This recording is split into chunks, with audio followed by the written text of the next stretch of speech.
Let us discuss parts of a sentence and parts of speech.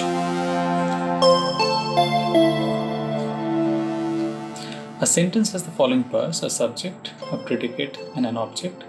A subject which tells who is performing the action of the sentence. It can be a person or a place or a thing. A predicate, it says something about the subject. It includes verb and everything that follows it. The object, it is a part of the predicate. It tells about the things being acted upon by the verb.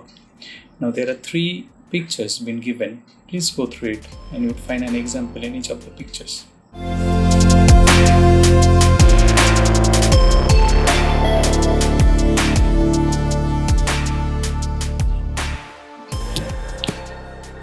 Let us move to parts of speech.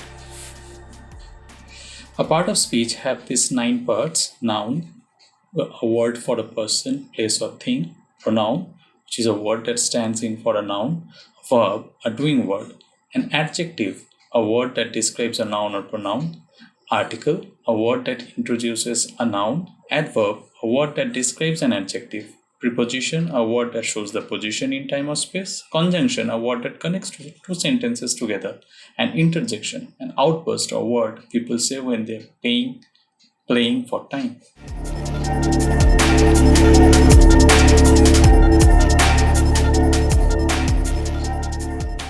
The next session, words for describing weather and people. So when it comes to describing a weather, what kind of a word we should be using? We usually use it is when we talk about weather. Or that is, it is plus adjective or it is plus verbing. Now let us discuss some nouns and adjectives.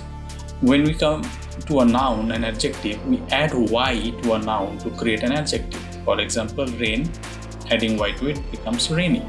Same goes with wind, fog, cloud. Windy, foggy, cloudy.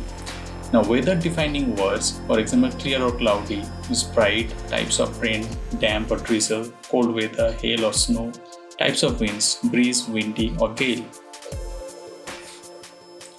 Now let us discuss about how we can describe someone. Describing someone requires these few characteristics, for example, appearance, mannerisms, character traits, emotions. So you can look into the pictures and find out the words and the appropriate characteristics that can be used to describe someone.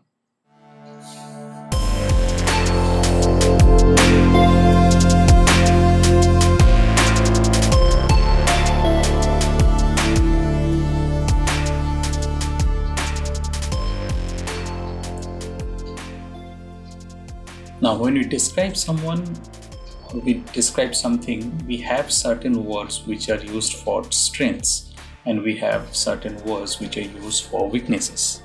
Now, for strengths, you have empathy, positivity, context, achiever. For weaknesses, you have aggressive, arrogant, selfish, shy, lazy, passive, vague. All of these words that you see on your screen. The next session, sentences. Expressing likes and dislikes. Now, to converse fluently, one should know to express their likes and dislikes. On your right hand side, you can see the picture that shows likes and dislikes. So, liking something means that you enjoy, but you lack the passion. Loving something means you have an extreme passion for it.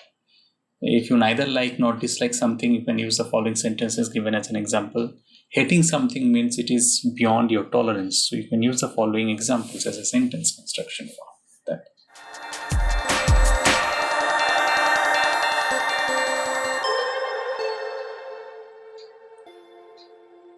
Now let us go to session 8, words for quantifiers. So in this picture, on your screen, you can see some quantifiers used for countable, uncountable, and both countable and countable nouns. So while talking about nouns, we may need to tell about its amount and quantity. So hence for that, we have countable and uncountable nouns. Countable means which can be counted. Uncountable means which cannot be counted. For countable nouns, we have books, apples, phone, pens. For uncountable, we have money, milk, time. The words that describe the quantity or amount of a noun are called quantifiers. So we have a few examples given, so you can go through it. Thank you for watching.